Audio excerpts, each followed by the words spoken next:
अस्सलाम वालेकुम जी। इस वीडियो में मैं आपके साथ तीन बड़ी अहम खबरें शेयर करने वाला हूं। सबसे पहले और बड़ी खबर ये है कि पाकिस्तान का T20 स्क्वाड जो कि बांग्लादेश और वेस्ट इंडीज़ जाने वाला है, फाइनलाइज़ कर लिया गया। उसमें 4 खिलाड़ी ऐसे हैं, नौजवान खिलाड़ी, जिनको पहली बार मौका मिलने वाला है। तो कौन से 4 खिलाड़ी उनकी जगह पर ड्रॉप हो रहे हैं, सीनियर खिलाड़ी, उनके भी नाम आपसे शेयर करेंगे। और कौन से वो नौजवान खिलाड़ी हैं जिनको पिछले T20 सीरीज़ जो कि पाकिस्तान ने बांग्लादेश के ख़िलाफ़ होम सीरीज़ खेली थी उसमें मौका नहीं मिला और अब उनको मौका मिलने जा रहा है, उनके भी नाम आपसे शेयर करूंगा। और इसके अलावा जो अगली बड़ी खबर है वो है जी, जो वेस्ट इंडीज़ की सीरीज़ है उसका शेड्यूल जारी कर दिया गया है। 3 T20 सीरीज़ जो है वो 3 मैचों पर ये मुश्तमिल है और इसकी टाइमिंग आपसे शेयर करूंगा कि इसकी डेट क्या है और टाइम क्या है पाकिस्तानी वक्त के मुताबिक, क्योंकि आपको पता है कि वेस्ट इंडीज़ और पाकिस्तान का जो टाइम है उसमें ज़मीन आसमान का फ़र्क है।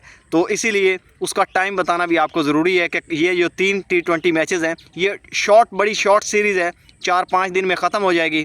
तो इसकी टाइमिंग और इसकी जो डेट्स हैं वो सामने आ गई हैं, वो भी आपसे शेयर करेंगे। और इसके अलावा BBL में जी जो बिग 3 है, यानी कि शाहीन अफरीदी, मोहम्मद रिजवान और बाबर आजम के बारे में पहले ही आप सुन चुके हैं। इन्होंने जी जो BBL है वो ले उड़ी हैं बड़ी बड़ी टीमें इनको, और पहली पिक में ये बाबर आजम तो यानी कि ड्राफ्ट से पहले पिक हो गए थे, लेकिन जो मोहम्मद रिजवान, हसन अली, शादाब खान और इसके अलावा जी शाहीन अफरीदी हैं, वो भी अपनी अपनी टीम, जो जिन टीमों ने उनको पिक किया है उन टीमों के मैं आपको नाम भी बताऊंगा। और ये जी बड़ी अच्छी प्लाटीनियम कैटेगरी में अच्छी रकम इनको मिली है। और इसके अलावा वो 4-5 ऐसे खिलाड़ी जिसमें साइम अयूब भी मौजूद हैं, वो पाकिस्तानी टीम की जान है और इस वक्त T20 के स्पेशलिस्ट बैट्समैन हैं, उनको क्यों नहीं पिक किया गया और BBL में उनको क्यों टीमों ने जो वो इग्नोर किया है। 4-5 ऐसे खिलाड़ी हैं, उनके भी मैं नाम आपसे शेयर करूंगा और बड़े सरप्राइजिंग नाम भी इसमें शामिल हैं जो कि पाकिस्तान की टीम की जान है, लेकिन BBL ने उनको ठुकरा दिया है। ये 4 नाम भी आपसे शेयर करूंगा और सारी डिटेल आपको बताऊंगा इन 3 जो खबरें मैंने आपसे शेयर करनी है। सबसे पहले मैं आपको BBL का अहवाल बता देता हूँ। 4 खिलाड़ी जो कि पहले पिक में जो है वो ले लिए गए हैं, जिसमें शादाब खान है, उनको सिडनी थंडर ने पकड़ा है। और इसके अलावा जी जो मेलबर्न रेनिगेड है उन्होंने अपनी पहली पिक में जी मोहम्मद रिजवान को पकड़ा है।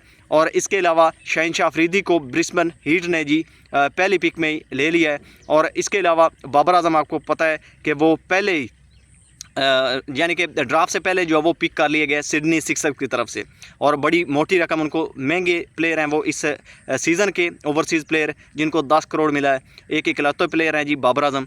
तो हमारी तो नेक ख्वाहिशात हैं बाबर आजम के साथ कि वो वहाँ पर परफॉर्म करें और टीम में वापस आएँ। और वैसे बाय द वे उनका आज मुकाबला भी हुआ है फ़खर जमान से, और इस यानी कि बैट स्पीड के हवाले से उनके एक ट्रेनिंग सेशन हुआ, उसमें चैलेंज हुआ बाबर आजम और फ़खर जमान का।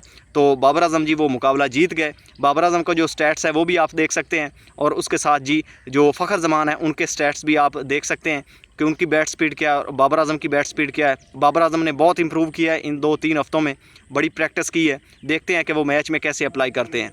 इसके अलावा जी वो खिलाड़ी जो BBL में पिक नहीं हो सके और उसकी जो वजूहत हैं वो भी मैं आपको बता देता हूँ। साइम अयूब जी पिक नहीं हुए BBL में। इसके अलावा मोहम्मद हारिस वो भी पिक नहीं हुए, और लास्ट मैच में उन्होंने सेंचुरी भी की है लेकिन फिर भी पिक नहीं हुए। और सलमान अली आगा मेरे लिए बहुत सरप्राइजिंग है कि मोहम्मद रिजवान पिक हो गए हैं लेकिन सलमान अली आगा BBL में पिक नहीं हुए। उसकी कुछ वजूहत ये भी हैं कि जो ये 3 खिलाड़ी हैं ये टॉप ऑर्डर के खिलाड़ी हैं, तो जो टीम्स हैं BBL की उनके जो स्लॉट हैं टॉप ऑर्डर के वो पहले ही उन्होंने जो वो फिल किए हुए हैं, उनके पास पहले ही प्लेयर हैं। तो इसीलिए उन्होंने बाबर आजम के अलावा जो जितने भी खिलाड़ी हैं या तो बॉलर्स हैं या फिर उन्होंने ऑलराउंडर हैं और लोअर ऑर्डर के प्लेयर जो है वो उन्होंने पिक किए हैं। मोहम्मद रिजवान भी मेरे ख्याल में लोअर ऑर्डर में ही खेलेंगे, उनको ओपनिंग ना करवाई जाएगी, ये मेरे ख्याल में इसीलिए ये हुआ है। तो ये जी वजूहत बनी है जिस वजह से सलमान अली आगा, साइम अयूब और मोहम्मद हारिस जो है वो पिक नहीं हुए। इसके अलावा जी आपसे शेयर करते हैं जो मैंने आपको पहले बताया कि शेड्यूल है जी, शेड्यूल वेस्ट इंडीज़ सीरीज़ का T20 सीरीज़ का सामने आ गया है। उसमें जी पहला जो मैच है वो है जी 31 जुलाई को। 31 जुलाई को पाकिस्तान ने जो है वो पहला T20 खेलना है, और इसके बाद जी दूसरा जो T20 है वो 2 को है सॉरी, 2 अगस्त को, और 2 अगस्त को दूसरा T20 खेला जाएगा, और 3 अगस्त को यानी कि एक दिन बाद, यानी कि एक दिन मैच होगा, फिर अगले दिन मैच होगा। 2 और 3 को 2 मैचेस हैं, और 3 को जी तीसरा T20 होगा। और ये सीरीज़ अभी तक जिसका शेड्यूल जो है वो जारी कर दिया गया है। और ये जो मैचेस हैं, टाइम इसका जी शाम 8 बजे, यानी कि शाम के जो 8 बजते हैं पाकिस्तान के वक्त के मुताबिक ये मैचेस शुरू होंगे। तीनों T20 का एक ही टाइम है, और यही शेड्यूल है जो अभी तक जारी किया गया है। वनडे मैचेस का शेड्यूल अभी तक जारी नहीं हुआ। अगर वनडे मैचेस के बारे में कोई अपडेट आई तो वो भी आपसे शेयर ज़रूर करेंगे। और इसके बाद जी अब बात कर लेते हैं उन 4 खिलाड़ियों की जो ड्रॉप होने जा रहे हैं आगे सीरीज़ में, और उनकी जगह पर नए खिलाड़ियों को मौका मिलने जा रहा है अभी तक की जो रिपोर्ट्स आ रही हैं। तो सबसे पहले मैं आपको वो 4 खिलाड़ी बता देता हूँ जिनको ड्रॉप किया जा रहा है। उसमें नसीम शाह हैं, हुसैन तलत हैं, खुशदिल शाह हैं और अब्बास अफरीदी। वो 4 खिलाड़ी हैं जिनके बारे में ख़बर आ रही है कि इनको आगे जो बांग्लादेश के ख़िलाफ़ पाकिस्तान ने सीरीज़ खेलनी है या वेस्ट इंडीज़ के ख़िलाफ़, उनमें रेस्ट दी जा सकती है या ड्रॉप किया जा सकता है। उनकी जगह पर 4 नए खिलाड़ी, जिसमें सुफियान मुकीम की वापसी होगी, माज सदाकत आएंगे, और इसके साथ साथ जी जो मोहम्मद नईम है जो कि लाहौर कलंदर की तरफ से ज़बरदस्त, उन्होंने फ़ाइनल में भी बैटिंग की, उससे पहले भी उन्होंने परफॉर्म किया है। 300+ रन उन्होंने किए हैं, अच्छे स्ट्राइक रेट से खेलते हैं, तगड़े और निडर बैट्समैन हैं, दिलेर बैट्समैन हैं।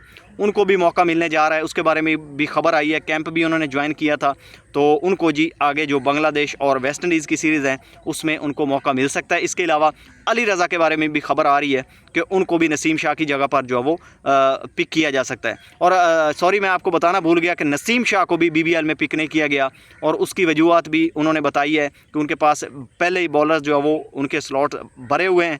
हाँ, अगर खुदा न खास्ता ये 6 माह बाद जो है वो BBL होनी है सर्दियों में, अगर तब तक कोई अगर बॉलर इंजर्ड होता है तो रिप्लेसमेंट के तौर पर जो है वो लिया जा सकता है नसीम शाह को।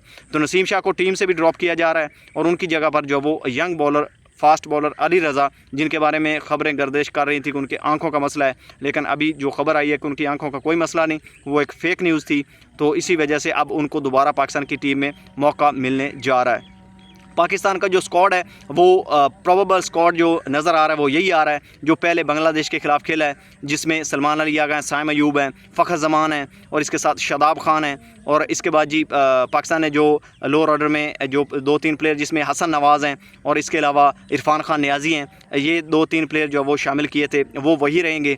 और इसके बाद पाकिस्तान जो वो बॉलर्स की लिस्ट अगर देखी जाए तो उसमें अबरार अहमद है, उसके साथ सुफियान मुकीम आ जाएंगे, अली रज़ा आ जाएंगे, और उसके अलावा जी पाकिस्तान जो है वो मोहम्मद नईम को भी मौका दे सकता है। साहिबजादा फरहान भी पाकिस्तान के स्क्वाड में शामिल है, और इसके साथ हसन अली पाकिस्तान के स्क्वाड में शामिल है।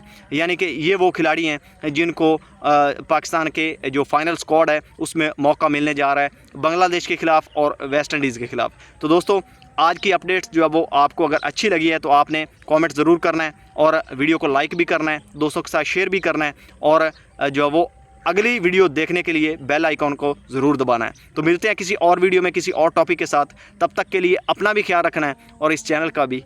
अल्लाह हाफिज़।